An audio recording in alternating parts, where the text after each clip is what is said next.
Capítulo 14. Portanto, esforcem-se para ter amor. Procurem também ter dons espirituais, especialmente o de anunciar a mensagem de Deus.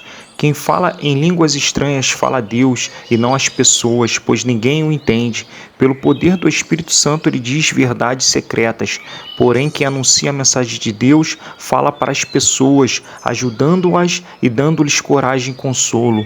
Quem fala em línguas estranhas ajuda somente a si mesmo, mas quem anuncia a mensagem de Deus ajuda a igreja toda. Eu gostaria que vocês todos falassem línguas estranhas, mas gostaria ainda mais que tivessem o dom de anunciar a mensagem de Deus, porque quem anuncia a mensagem de Deus tem mais valor do que quem fala em línguas estranhas, a não ser que esteja ali alguém que possa interpretar o que está sendo dito, para que toda a igreja seja ajudada espiritualmente. Por isso, irmãos, quando eu os visitar, que proveito vocês terão se eu lhes falar em línguas estranhas? É claro que nenhum, a não ser que leve a vocês alguma revelação de Deus, ou algum conhecimento, ou alguma mensagem inspirada, ou algum ensinamento. Por exemplo, além da voz humana, existem os instrumentos musicais como a flauta e a harpa. Se os sons não saírem com toda a clareza, como poderá alguém saber o que está sendo tocado em um ou outro desses instrumentos? Se quem toca a corneta não der um som bem claro, quem se preparará para a batalha? Assim também, como é que os outros vão entender o que vocês estão dizendo se a mensagem por meio de línguas estranhas não for clara? Vocês estariam falando para o vento. No mundo há muitas línguas diferentes, mas cada uma faz sentido.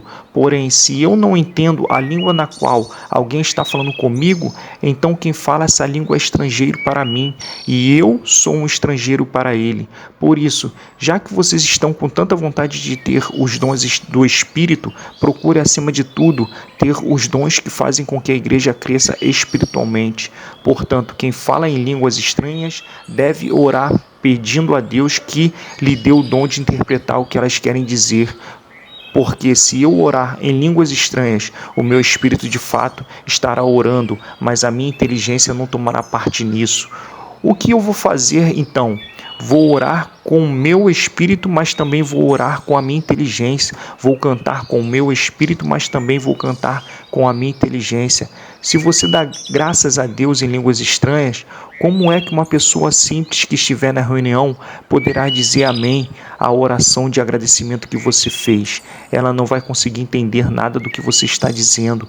Mesmo que a sua oração seja muito boa, essa pessoa não receberá nenhuma ajuda. Eu agradeço a Deus porque falo em línguas estranhas muito mais do que vocês. Porém, nas reuniões da igreja, prefiro dizer 5 palavras que possam ser entendidas para assim ensinar aos outros do que dizer milhares de palavras em línguas estranhas. Irmãos, não pensem como crianças. Sejam como crianças para o que é mal, mas sejam adultos no seu modo de pensar. Nas Escrituras Sagradas está escrito: por meio de pessoas que falam em línguas estranhas, eu falarei a este povo, diz o Senhor. Falarei por meio de lábios estrangeiros, mas assim mesmo o meu povo não me dará atenção. Portanto, o dom de falar em línguas estranhas é um sinal de Deus para os descrentes e não para os cristãos. Mas o dom de ensinar a mensagem de Deus é um sinal para os cristãos e não para os descrentes. Imaginem que a igreja esteja reunida a todos comecem a falar em línguas estranhas. Se chegarem ali algumas pessoas simples ou descrentes, será que não vão dizer que vocês estão loucos? Mas se todos estiverem anunciando a mensagem de Deus e entrar ali um descrente ou alguém que seja simples, ele vai ouvir o que vocês estão dizendo e se convencer do seu pecado, e ele será julgado pelo que ouvir.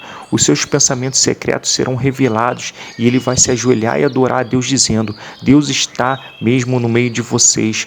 Portanto, meus irmãos, o que é que deve ser feito? Quando vocês se reúnem na igreja, um irmão tem um hino para cantar, o outro alguma coisa para ensinar, outro uma revelação de Deus, outro uma mensagem em línguas estranhas e ainda outra a interpretação dessa mensagem. Que tudo seja feito para o crescimento espiritual da igreja.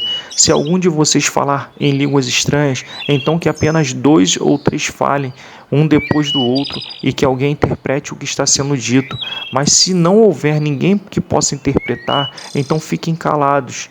e falem somente consigo mesmos e com Deus. No caso de 2 ou 3 receberem a mensagem de Deus, estes devem falar e os outros que pensem bem no que estão dizendo.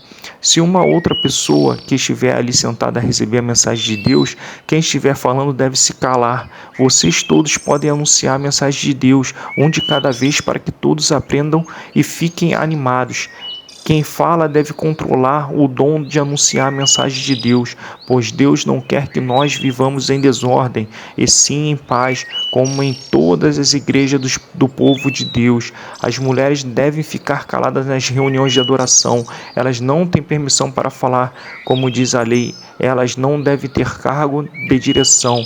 Se quiserem saber alguma coisa, que perguntem em casa ao marido. É vergonhoso que uma mulher fale nas reuniões da igreja.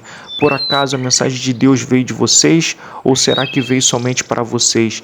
Se alguém pensa que é mensageiro de Deus ou que tem algum dom espiritual, deve saber que o que estou escrevendo é mandamento do Senhor. Mas se alguém não der atenção a isso, que ninguém dê atenção a essa pessoa. Assim, meus irmãos, procurem sempre anunciar a mensagem de Deus, mas não proíbam que se fale em línguas estranhas. Portanto, façam tudo com decência e ordem.